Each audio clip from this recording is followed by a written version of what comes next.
মিয়ানমারে ফের সামরিক অভ্যুত্থান, অং সান সুচি ও প্রেসিডেন্ট সহ শীর্ষ নেতারা আটক, জরুরি অবস্থা জারি। রোহিঙ্গা প্রত্যাবাসন প্রক্রিয়া চালু থাকবে, আশা বাংলাদেশের, পরিস্থিতি পর্যবেক্ষণ করছে ঢাকা। সবচেয়ে কম দামে ভ্যাকসিন কিনেছে বাংলাদেশ, সংসদের স্বাস্থ্যমন্ত্রী। টিকা নেওয়ার পর সবাই সুস্থ, জানালো স্বাস্থ্য অধিদপ্তর। বঙ্গবন্ধুর পররাষ্ট্র নীতির অনুশীলনে মর্যাদার আসনে বাংলাদেশ, নানা প্রতিকূলতার মধ্যেও অগ্রগতির ধারা অব্যাহত।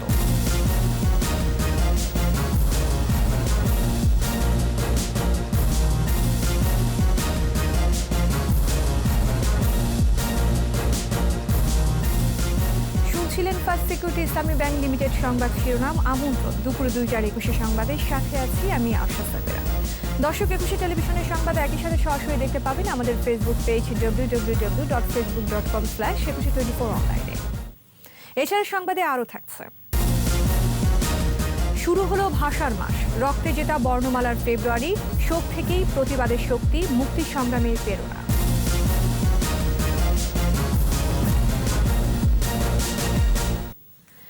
মিয়ানমারে গণতান্ত্রিক ধারা অব্যাহত এবং সাংবিধানিক ব্যবস্থা পুনর্বহাল থাকবে। নিকটতম প্রতিবেশী ও বন্ধুপ্রতিম দেশটিতে শান্তি ও স্থিতিশীলতা বজায় থাকুক, এটা প্রত্যাশা করে বাংলাদেশ। পররাষ্ট্র মন্ত্রণালয়ের প্রেস বিজ্ঞপ্তিতে বাংলাদেশের এ অবস্থান জানানোর পাশাপাশি প্রত্যাশা করা হয় রাখাইনের বাস্তুচ্যুত রোহিঙ্গাদের নিজ দেশে ফেরানোর প্রক্রিয়া অব্যাহত থাকবে। সামরিক অভ্যুত্থানের ঘটনা রোহিঙ্গা প্রত্যাবাসনে দুই দেশের চলমান উদ্যোগে কোনো প্রভাব ফেলবে না বলেও মনে করে বাংলাদেশ। এদিকে পররাষ্ট্রমন্ত্রী ডক্টর একে আব্দুল মোমেন জানিয়েছেন, মিয়ানমার পরিস্থিতির ওপর গভীর নজর রাখছে ঢাকা। মায়ানমারের জন্য রিং করেছে, আমরা খুব শীঘ্রই আপনাদের জানাবো। এখন কিছু নাই, আমরা আগে লেট আস লুক ইনটু ইট, তারপরে আপনাকে জানাবো। সবচেয়ে কম দামে করোনা ভ্যাকসিন কিনেছে বাংলাদেশ, সংসদকে জানিয়েছেন স্বাস্থ্যমন্ত্রী জাহিদ মালেক। সেরাম ইনস্টিটিউটের কাছ থেকে ভারত যে দামে ভ্যাকসিন কিনবে, ত্রিপক্ষীয় চুক্তি অনুযায়ী বাংলাদেশও সেই দামে ভ্যাকসিন পাচ্ছে বলে জানান মন্ত্রী। স্বাস্থ্য খাতে করোনাকালীন দুর্নীতি ও অনিয়মের অভিযোগে সাংসদের বক্তব্যে মন্ত্রী বলেন, জড়িতদের কাউকে ছাড় দেয়নি সরকার। পরে সংসদের আইন প্রণয়ন কার্যাবলীতে প্রস্তাবিত সংশোধনী সহ কণ্ঠভোটে পাশ হয় শেখ হাসিনা মেডিকেল বিশ্ববিদ্যালয় খুলনা বিল 2021। কোথায় 650 ছিল, টেস্টের জন্য সে করেছিল এবং সাবরিনা করে এক ডাক্তার সে করেছিল, যেটা প্রাইভেট সেক্টরে। আমরা দুইটারই আইনের সুপুত করেছি, তারা এখন জেলে আছে। আমরা যেখানেই যেটা হয়েছে, আমরা অন্যায় করেছে তাদেরকে জেলে ঢুকিয়েছি। আমরা তো দুর্নীতিতে 5 বার চ্যাম্পিয়ন হইনি বিএনপির মতো। আমরাই সবচেয়ে কম দামে ভ্যাকসিন আনতে সক্ষম হয়েছি। ভারত সরকার সেরামের কাছ থেকে যে দামে ভ্যাকসিন ক্রয় করবে, আমাদের সাথে চুক্তি যেটা সেটার মধ্যে আছে, সেই দামে আমাদেরকে দিবে। করোনার টিকা নেয়ার পর সবাই সুস্থ আছেন বলে জানিয়েছে স্বাস্থ্য অধিদপ্তর। আর সোমবারের মধ্যে দেশের সব জেলায় টিকা পৌঁছে যাবে। সকালে রাজধানীতে সিভিল সার্জন ও উপজেলা স্বাস্থ্য কর্মকর্তা ও মেডিকেল কলেজের পরিচালকদের সাথে অনলাইন সভায় যোগ দেন স্বাস্থ্য অধিদপ্তরের মহাপরিচালক ডাক্তার ABM খুরশিদ আলম। পরে তিনি স্বাস্থ্যকর্মীদের জরুরি কাজ ছাড়া 10 ফেব্রুয়ারি পর্যন্ত নিজ নিজ কর্মস্থল ত্যাগ না করার নির্দেশ দেন। টিকা নেওয়ার পর অনেকের সামর্থ্য পার্শ্ব প্রতিক্রিয়া হলেও একদিনের মধ্যে সবাই সুস্থ হয়েছেন বলে জানান অধিদপ্তরের অতিরিক্ত মহাপরিচালক নাসিমা সুলতানা। জাতির পিতা বঙ্গবন্ধু শেখ মুজিবুর রহমানের পররাষ্ট্রনীতির অনুশীলনের মধ্য দিয়ে এখন বিশ্ব মহলে মর্যাদার আসনে বাংলাদেশ। করোনা মহামারী, রোহিঙ্গা সমস্যা সহ নানা প্রতিকূলতার মধ্যেও বাংলাদেশ তার অগ্রগতি অব্যাহত রেখেছে। স্বাধীনতার 50 বছর পূর্তি উপলক্ষে আয়োজিত ওয়েবিনারে এসব কথা বলেন বক্তারা।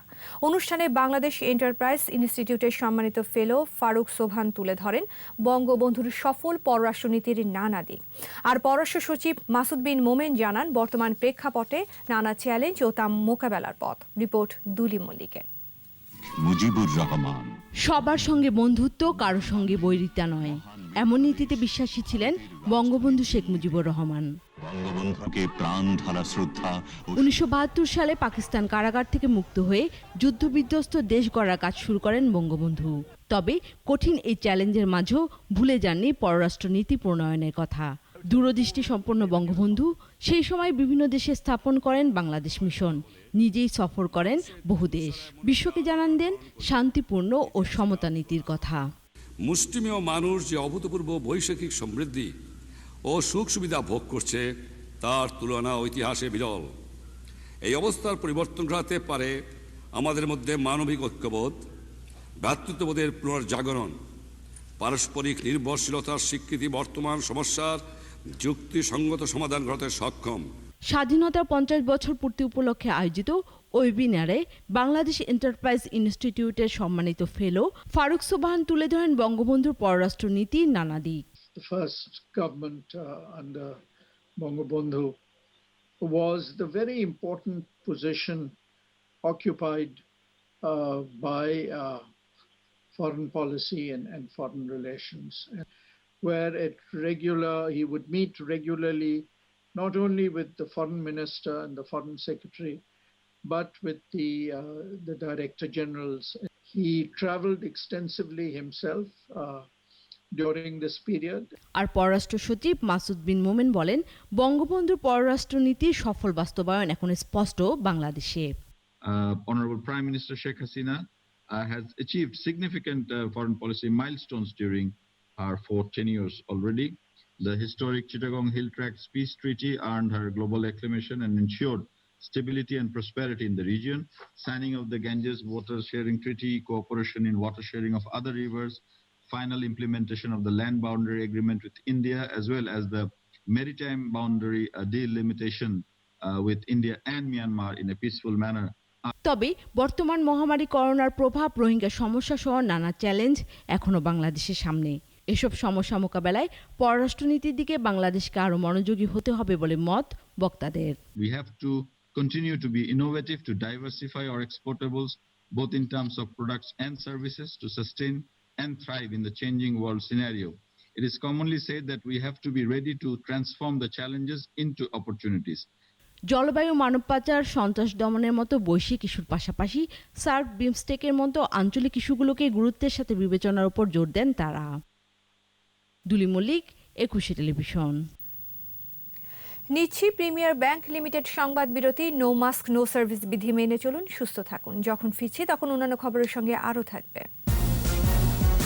দেশ জুড়ে মৃদু শৈত্যপ্রবাহ, শ্রীমঙ্গলে সর্বনিম্ন তাপমাত্রা 5.5 ডিগ্রি।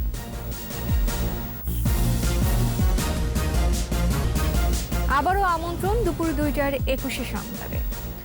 উত্তরাঞ্চল সহ দেশের বিভিন্ন জায়গায় মৃদু শৈত্যপ্রবাহ আর ঘন কুয়াশা অব্যাহত রয়েছে। রংপুরে হিমেল বাতাস ও ঠান্ডায় জনজীবন বিপর্যস্ত হয়ে পড়েছে।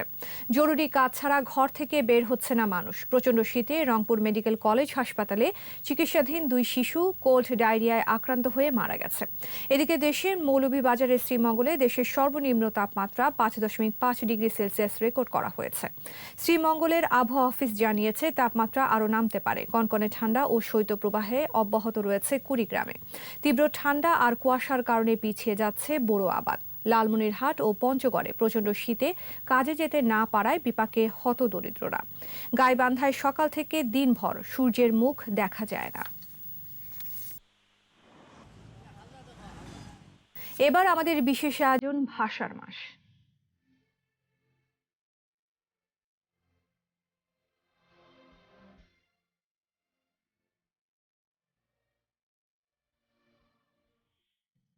শুরু হলো ভাষার মাস।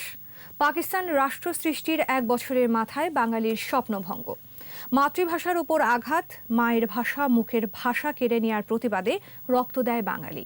21 চেতনা বাঙালিকে টেনে নিয়ে যায় 71-এর মুক্তিযুদ্ধে। একান্ত আলাপে শোক থেকে প্রতিবাদের শক্তি ও প্রেরণার কথা বলেছেন 52-র ভাষা সংগ্রামী আহমদ রফিক। রিপোর্টে আরও জানাচ্ছেন আকবর হোসেন সুমন। 1948 সদ্য স্বাধীন দেশ পাকিস্তান। কার্জন হলের ছাত্রসভায় মোহাম্মদ আলী জিন্নাহ ঘোষণা দিলেন উর্দু হবে পাকিস্তানের রাষ্ট্রভাষা। সাথে সাথেই ছাত্র সমাজের প্রতিবাদ। বাঙালির স্লোগান একটাই, রাষ্ট্রভাষা বাংলা চাই।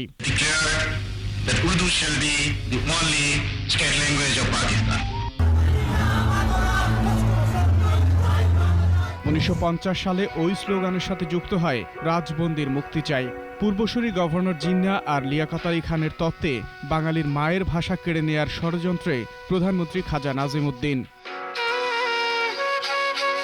52-র 21শে ফেব্রুয়ারি বাংলাকে রাষ্ট্রভাষা ঘোষণার দাবিতে ধর্মঘট। 144 ধারা ভেঙে ছাত্রদের মিছিল, গুলিতে রঞ্জিত হয় রাজপথ। রফিক, জব্বার, বরকত, সালামের রক্তে বিপ্লবের সূচনা। রক্তের বিনিময়ে দাবি আদায় হলো। 21-এর চেতনায় 54-তে ভাসানী সোহরাওয়ার্দীর যুক্তফ্রন্ট গঠন, প্রাদেশিক পরিষদের নির্বাচনে বৈষম্যের বিরুদ্ধে প্রতিবাদ। 66 সালে বঙ্গবন্ধুর 6 দফা, 71-এর 7ই মার্চের ঐতিহাসিক ভাষণ। এই দেশের মানুষকে মুক্ত করে ছাড়বো ইনশাআল্লাহ।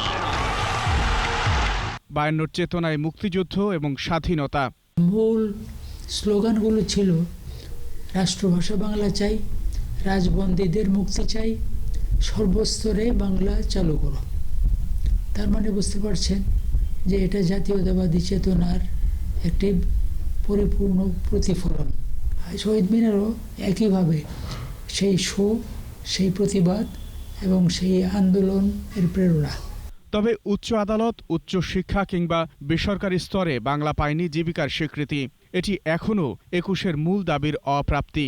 মানচিত্র পেয়েছি, একটি পতাকা পেয়েছি, একটি স্বাধীন দেশ পেয়েছি, কিন্তু জীবিকার ভাষা হিসেবে মাতৃভাষা পাইনি।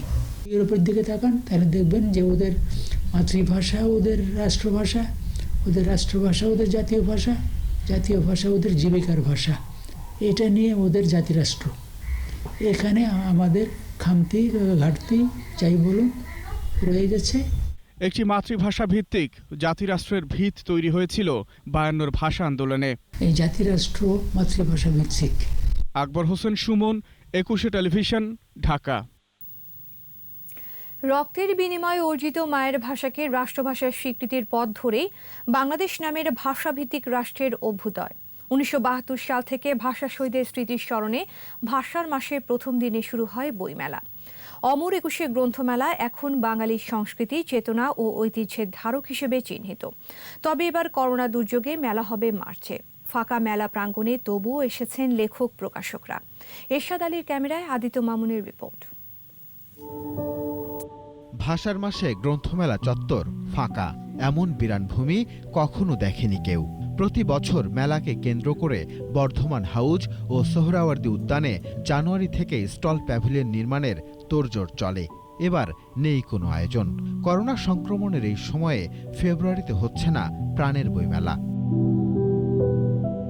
নতুন বইয়ের ঘ্রাণে হাজারো মানুষের পদচারণায় মুখর সেই সব দিনের স্মৃতিচারণ করছেন এই প্রকাশক।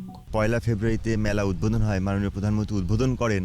আমরা খুব আগ্রহ নিয়ে আসি মেলার মাঠে।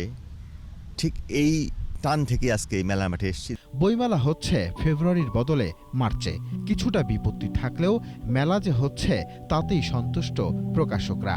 নতুন লেখক কবির অভিষেকও হবে মেলায়, মনে করেন এই প্রকাশক। প্রতি বছর এখানে যোগ হবে নতুন নতুন লেখক, প্রকাশক, নতুন নতুন সাহিত্য।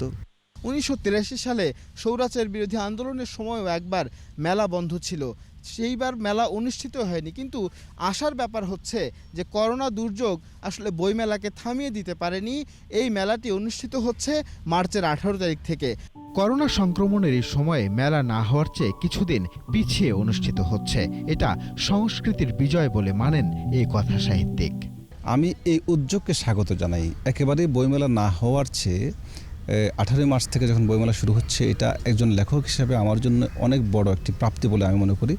ভাষার মাসে বইমেলা করতে না পারায় চেতনাগত কোনো ক্ষতি নয়, বরং কোভিডকালীন এই বিলম্বকে সতর্কতা বলে মানছেন কবি অসীম সাহা।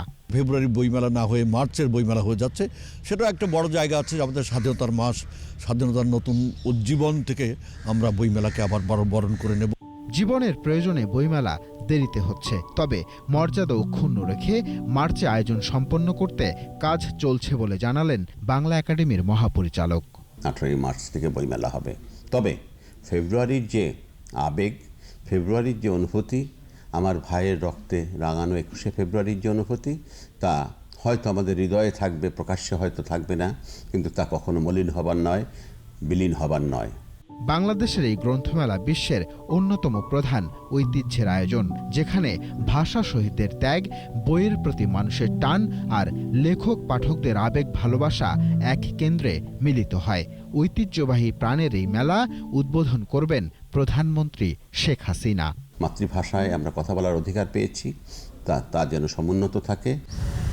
এখন দেখবার বিষয় মার্চের 18 তারিখ থেকে যে মেলাটা শুরু হবে সেটি সমস্ত প্রাকৃতিক দুর্যোগ মোকাবেলা করে কতটা সুনিপুণভাবে শান্তিপূর্ণভাবে উৎসবের আমেজে শেষ হয় সেটি দেখবার বিষয়। অমর 21 গ্রন্থমেলা, সোহরাওয়ার্দী প্রাঙ্গণ থেকে আদিত্য মামুন, 21 টেলিভিশন, ঢাকা।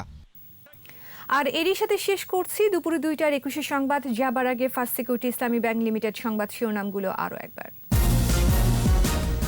মিয়ানমারে ফের সামরিক অভ্যুত্থান, অং সান সুচি ও প্রেসিডেন্ট সহ শীর্ষ নেতারা আটক, জরুরি অবস্থা জারি।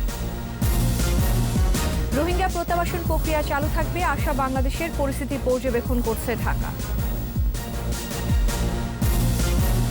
সবচেয়ে কম দামে ভ্যাকসিন কিনেছে বাংলাদেশ, সংসদের স্বাস্থ্যমন্ত্রী। টিকা নেওয়ার পর সবাই সুস্থ, জানালো স্বাস্থ্য অধিদপ্তর।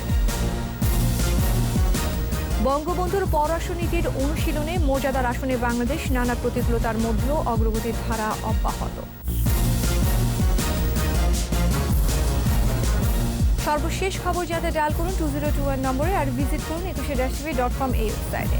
এছাড়া ফেসবুকে ভিজিট করতে পারেন facebook.com/2124 অনলাইনে। বিকেল 4টায় 21 সংবাদ শিরোনাম দেখার আমন্ত্রণ রইল। স্বাস্থ্যবিধি মেনে চলুন, সুস্থ থাকুন, ধন্যবাদ।